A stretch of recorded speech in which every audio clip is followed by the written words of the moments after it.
ಪ್ರತಿ ಕ್ಷೇತ್ರಗಳಲ್ಲೂ ಹೋಬಳಿ ಮಟ್ಟದಲ್ಲಿ ಮತ್ತು ಗ್ರಾಮ ಪಂಚಾಯತಿ ಮಟ್ಟದಲ್ಲಿ ಮತ್ತು ನಗರಸಭೆ ಅಥವಾ ನಗರಗಳಲ್ಲಿ ವಾರ್ಡ್ ಮಟ್ಟದಲ್ಲಿ ವಿಶೇಷವಾದ ಹೆಲ್ಪ್ ಲೈನ್ ತೆಗಿಬೇಕು ಅಂತ ಈ ಮೂಲಕ ಆಗ್ರಹ ಪಡಿಸ್ತೀನಿ.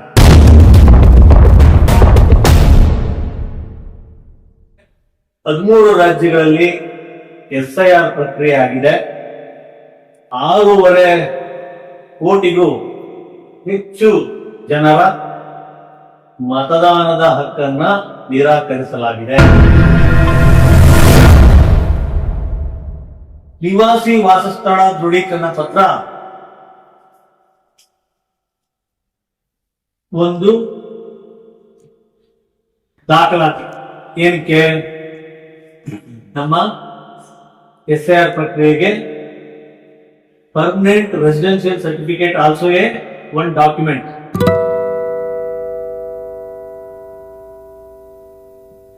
ನಿವಾಸಿ ವಾಸಸ್ಥಳ ದೃಢೀಕರಣ ಪತ್ರ ಕೊಡ್ತಕ್ಕಂತ ಸೆಂಟರ್ಗಳು ಪ್ರತ್ಯೇಕ ಕೌಂಟರ್ಗಳನ್ನ ಸಾಧ್ಯವಾದಷ್ಟು ಹೋಬಳಿ ಮಟ್ಟದಲ್ಲಿ, ವಾರ್ಡ್ ಮಟ್ಟದಲ್ಲಿ, ಪಂಚಾಯತಿ ಮಟ್ಟದಲ್ಲಿ, ಗ್ರಾಮ ಪಂಚಾಯತಿ ಮಟ್ಟದಲ್ಲಿ ತೆಗಿಬೇಕು. ಸರಳವಾಗಿರ್ಬೇಕು, ಪೀಪಲ್ ಫ್ರೆಂಡ್ಲಿ ಆಗಿರ್ಬೇಕು ಅಂತ ಆಗ್ರಹ ಮಾಡ್ತೇನೆ.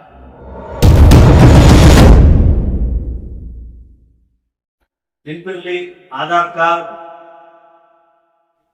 ಪ್ಯಾನ್ ಕಾರ್ಡ್, DL ಅಥವಾ ರೇಷನ್ ಕಾರ್ಡ್, ಈಗ ಹೊಸದಾಗಿ ಪಾಸ್ಪೋರ್ಟ್, ಇವ್ಯಾವು ನಮ್ಮ ದಾಖಲೆಗಳನ್ನ ಅಥವಾ ನಮ್ಮ ವೋಟ್ ಅನ್ನ ದೃಢೀಕರಿಸುವ ದಾಖಲಾತಿಗಳಲ್ಲ. ಬೇರೆ ಅನ್ನೊಂದನ್ನು ಅವ್ರು ಹೇಳಿದ್ದಾರೆ. ಹಾಗಾಗಿ ಪರ್ಮನೆಂಟ್ ರೆಸಿಡೆನ್ಷಿಯಲ್ ಸರ್ಟಿಫಿಕೇಟ್ ಸಾಧ್ಯವಾದಷ್ಟು ಬೇಗ ಅರ್ಹ ಮತದಾರರಿಗೆ ತಲುಪಬೇಕು.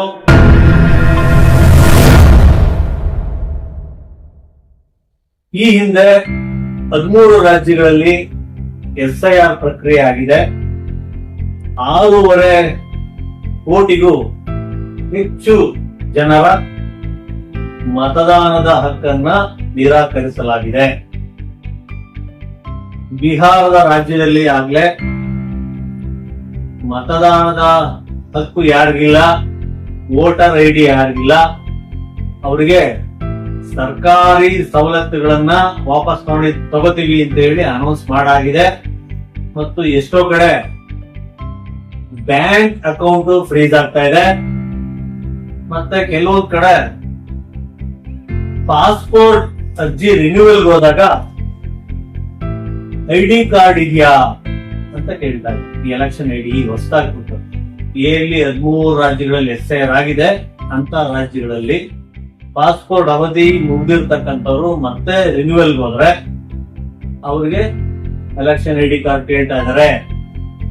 ಕೆಲವೊಂದು ಸೆಲೆಬ್ರಿಟಿಗಳಿಗೆ ನಿಮಗೆ ಪಾಸ್ಪೋರ್ಟ್ ಮಾಡ್ಕೊಡ್ಲಿಕ್ಕೆ ಆಗಲ್ಲ, ಯಾಕಪ್ಪ ಅಂದ್ರೆ ನಿಮ್ಮ ಹತ್ರ ಎಲೆಕ್ಷನ್ ID ಇಲ್ಲ ಅಂತ ಹೇಳ್ತಾ ಇದ್ದಾರೆ. ಸೊ ಇದೊಂದು ಗಾಬರಿ ಹುಟ್ಟಿಸುವ ವಿದ್ಯಮಾನಗಳು. ನಾನು ಮತ್ತೆ ನನ್ನ ಮಿತ್ರರು ಚಿತ್ತೂರು ತಾಲೂಕಿನ ಬಗ್ಗೆ ಮಾತನಾಡಬೇಕು ಅಂದ್ರೆ ಸಖತ್ತು ಡೌಟ್ಗಳಿದೆ. ಹೇಗೆ ತುಂಬಬೇಕು ಅಂತ ನಾನು ಬಹಳಷ್ಟು ಜನಗೆ ಆಫ್ಟರ್ ಕಾರ್ಡು ನಾನು ಹೇಳಿದ್ದೀನಿ. ಯಾರಾದ್ರೂ ಸರಿಯಾಗಿ ತುಂಬಿಟ್ರೆ ಒಂದೇ ಸರಿಗೆ ಅವರಿಗೆ ಅವಾರ್ಡ್ ಕೊಡ್ತೀನಿ. ಯಾರಿಗೂ ತುಂಬಾ ಬರ್ತಾ ಇಲ್ಲ. ಕ್ಲಾಸ್ 1 ಆಫೀಸರ್ಗಳಿಗೂ ತುಂಬಾ ಬರೋದು ನನಗೆ ಡೌಟ್ ಇದೆ. ಅವರಲ್ಲೂ ಕನ್ಫ್ಯೂಷನ್ ಇದೆ. ಯಾಕೆ ಸರಳವಾಗಿ ಫಾರಂಗಳನ್ನ ಎಲೆಕ್ಷನ್ ಕಮಿಷನ್ ಕೊಟ್ಟಿಲ್ಲ?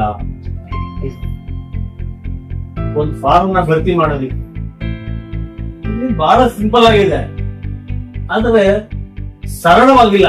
IAS IPS ಎಕ್ಸಾಮ್ಗಳಿಗೆ ಕನ್ಫ್ಯೂಷನ್ ಮಾಡಿ ಕ್ವಶನ್ ಕೊಡ್ತಾರಲ್ಲ, ಆ ತರದಲ್ಲಿ ಯಾಕಿದೆ? ಸರಳವಾಗಿ ಕೊಡ್ಬೇಕಿತ್ತು, ಕೊಟ್ಟಿಲ್ಲ. ಆದ್ರೂ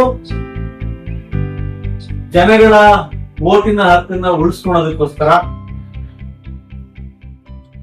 ಕರ್ನಾಟಕ ರಾಜ್ಯ ಸರ್ಕಾರದ ಆಫೀಸರ್ಗಳು, ಎಸ್ಪೆಷಲಿ BLOಗಳು ಅವರ ಮೇಲಾಧಿಕಾರಿಗಳನ್ನ ಕೇಳ್ಕೊಂಡು ಒಂದಂದ್ರೆ 2 ಸರಿ ಕೇಳಿ, 2 ಅಂದ್ರೆ 10 ಸರಿ ಕೇಳಿ, ಸರಿಯಾಗಿ ಫಾರಂ ಅನ್ನ ಫಿಲ್ ಮಾಡೋದು ಹೇಗೆ ಅನ್ನುವುದನ್ನ ಸಾಮಾನ್ಯ ಜನಕ್ಕೆ ತಲುಪಿಸ್ಬೇಕು. ಮತ್ತು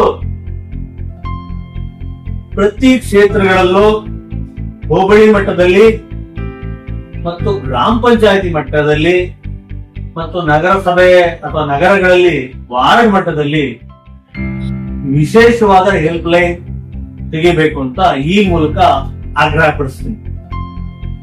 ಬಿಹಾರದ ರಾಜ್ಯದಲ್ಲಿ ಆಗ್ಲೇ ಮತದಾನದ ಹಕ್ಕು ಯಾರಿಗಿಲ್ಲ, ವೋಟರ್ ಐಡಿ ಯಾರಿಗಿಲ್ಲ, ಅವರಿಗೆ ಸರ್ಕಾರಿ ಸವಲತ್ತುಗಳನ್ನ ವಾಪಸ್ ತಗೋತೀವಿ ಅಂತ ಹೇಳಿ ಅನೌನ್ಸ್ ಮಾಡಾಗಿದೆ. ಮತ್ತು ಎಷ್ಟೋ ಕಡೆ ಬ್ಯಾಂಕ್ ಅಕೌಂಟ್ ಫ್ರೀಸ್ ಆಗ್ತಾ ಇದೆ. ಮತ್ತೆ ಕೆಲವೊಂದ್ ಕಡೆ ಪಾಸ್ಪೋರ್ಟ್ ಅರ್ಜಿ ರಿನ್ಯೂವಲ್ ಹೋದಾಗ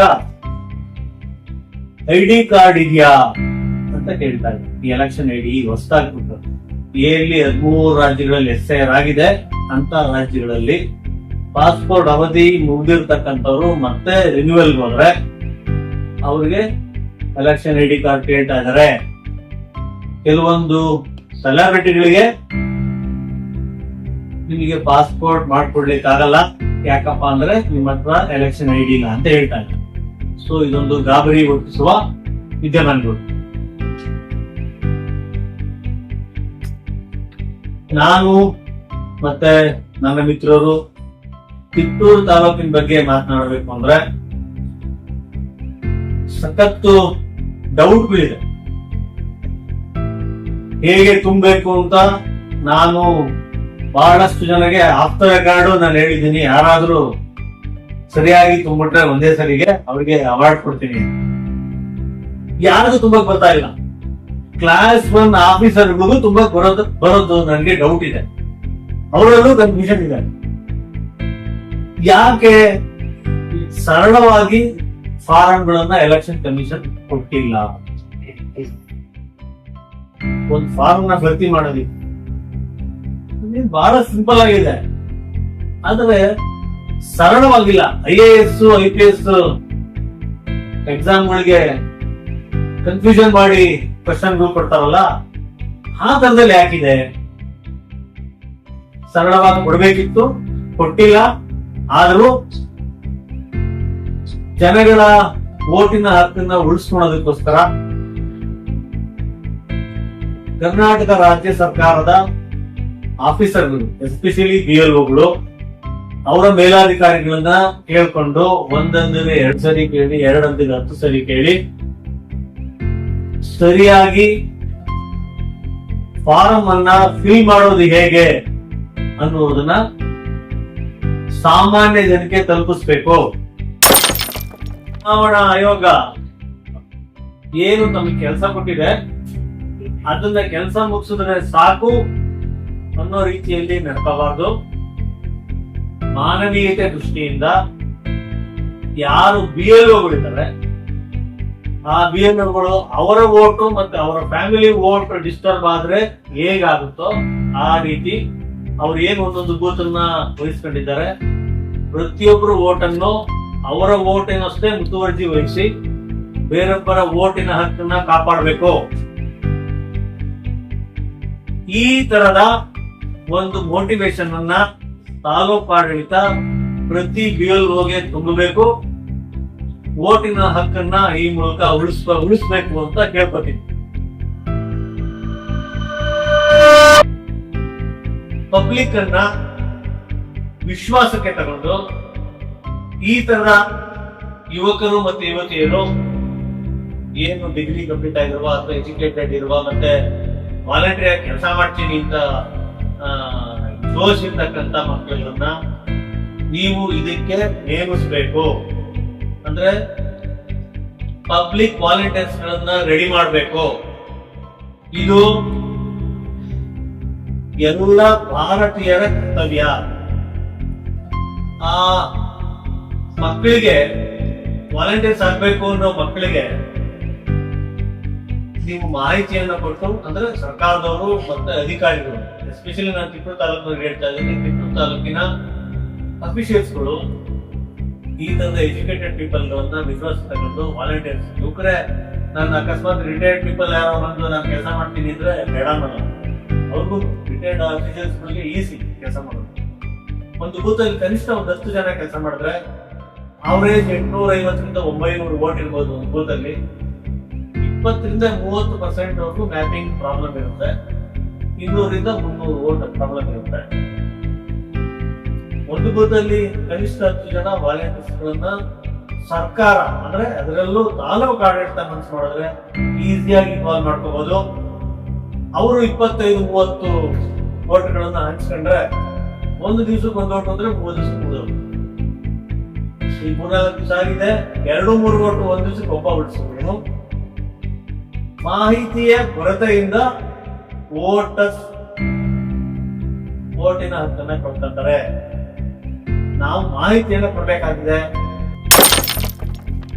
ಮತ್ತೆ ನಾವು ಹುರಿದುಂಬಿಸ್ತೀವಿ ತಾಲೂಕು ಆಡಳಿತಕ್ಕೆ. ನಮ್ದೇನಾದ್ರೂ ಸಹಾಯ ಬೇಕಾದ್ರೆ ಹೇಳಿ. ಯಾವುದೇ ಅರ್ಹ ಮತದಾರರು ಮತದಾನ ಪಟ್ಟಿಯಿಂದ ಆಚೆ ಉಳಿಬಾರ್ದು. ನೀವು ಅದಕ್ಕೆ ಅಗತ್ಯ ಕ್ರಮಗಳನ್ನ ಕೈಗೊಳ್ಳಿ.